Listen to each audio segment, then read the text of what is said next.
يا طيبة يا طيبة يا دوا العيانة اشتقنا لك والهوى نادانا والهوى نادانا يا طيبة يا.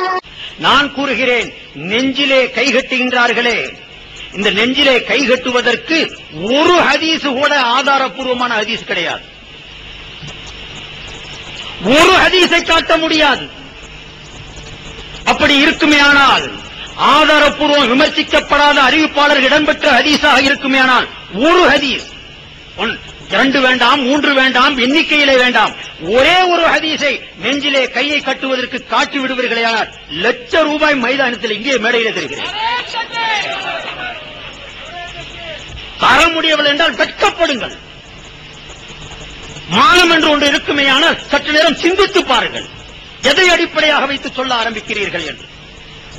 இஸ்லாமிய சமுதாயத்திற்கு மத்தியிலே வேரூண்டிருக்கக்கூடிய நல்ல பழக்கங்களை கூட இதை ஒரு மூடத்தனமான கொள்கைகள் என்று மக்களுக்கு மத்தியிலே அவதூறு பிரச்சாரத்தை துவக்கி அதற்கு ஒரு அடிப்படையை உண்டு செய்வது என்பது மார்க்கத்துக்கு செய்யக்கூடிய மிகப்பெரிய துரோகம்.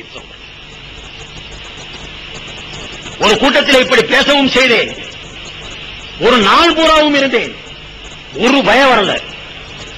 ஹதீஸ கொண்டு அங்கிருந்து 400 கிலோமீட்டருக்கு இங்கிட்டு வந்து பிறகு நோட்டீஸ் போட்டாங்க, ரஷாதி நழுவி விட்டார்கள். என்ன வெளாமீனா எங்க நழுவுறது? நழுவிட்டா என்ன இந்தியாவில் பிடிக்க முடியாதா? நான் வீரப்பனா?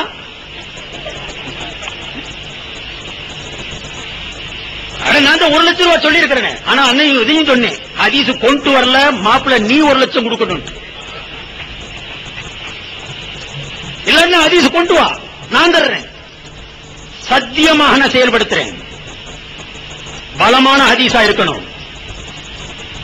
விமர்சனம் செய்யப்பட்ட அறிவிப்பாளர்கள் இடம்பெற்றிருக்க கூடாது. ஒரு ஹதீஸை கொண்டு வருவீர்களே ஆனாலும் நான் அதை ஏற்று என்னுடைய இனிமேல் மேடையும் ஏறாமல் இருந்து விடுகிறேன். ₹1,00,000 போகுது, மேடை ஏறாமே இருக்கிறேன். அப்படி கொண்டு வர முடியல, சம்பந்தப்பட்ட நீ யாரும் மேடை ஏறக்கூடாது. முதவே மேடை ஏறக்கூடிய தகுதி உனக்கு இல்ல. மக்களுக்கு மத்தியில் சொல்லலாம், கேட்டா விவாதிக்க வர மாட்டார். இல்ல இவர் பெரிய இவர்கிட்ட விவாதிக்கிறதுக்காக நாங்க போய் வழியில் நிக்கணும். விவாதிக்கிறது யார்கிட்ட செய்யறது? யார்கிட்ட உண்மைன்னு வர்றதுக்கு வாய்ப்பு இருக்குதோ அவங்ககிட்ட தான் விவாதம் செய்வோம். பொய்யையே பிரதானமாக்கி பேசக்கூடியவங்களுக்கு, அவதுடைய அடிப்படையாக வச்சிருக்கக்கூடிய கொள்கையுடையவர்கள்ட்ட போய் விவாதம் என்ன வேண்டி கிடக்குது? பொது மேடையில சொல்றோம் அல்லவா, கொண்டு வா காட்டு பார்க்கலாம். அதே ஹதீஸ காட்டிரு, வேற எந்த பிரச்சனையும் அடுத்தலாம் போக வேணாம். நெஞ்சில கையை கட்டுறது தானே பிரதானமா எல்லா இடத்துலையும் சொல்லி அப்படி தூக்கி கட்டி, அது பெரிய வேடிக்கைங்க. So the Malikis, when they offer salah, they put their hands at the side. But when we read in the hadith of Abu Dawud, point number 1, hadith number 755 and 757 says that you should tie your hands below the navel, but it's a Sahih hadith. Both these hadiths are Sahih according to Imam Abu Dawud.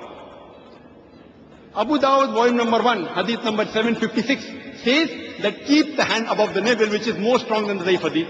But the next hadith, Abu Dawud, volume number 1, hadith number 758, it says that when you keep your hands during salah on your chest, and it says this is the stronger hadith, though this is a mursal hadith. Mursal means there is a link missing in between. But in the commentary it says it is the strongest than the other hadith. Even if you read the hadith of Sahih ibn Khuzaimah, it says that the Prophet kept his hand on his chest when he offered salah. Even that is a mursal hadith, but along with other hadith, Sheikh Nasir al-Albani has classified it as Sahih. So it is the strongest of all the hadith where to keep your hand. The strongest is keep on the chest. So when I offer my salah, I keep my hands on my chest. Therefore I say I am a Pakka Maliki. Imam Malik said, if you find any of my fatwa which goes against Allah and His Rasul, you reject my fatwa. So if the Malikis say that Imam Malik said keep your hands on the chest, the story is different, but assuming he said that. But he said if you find my fatwa which goes against Allah and His Rasul, reject my fatwa. So I rejected his fatwa. and I keep my hand on the chest. Therefore I'm a Takka Malaki, 100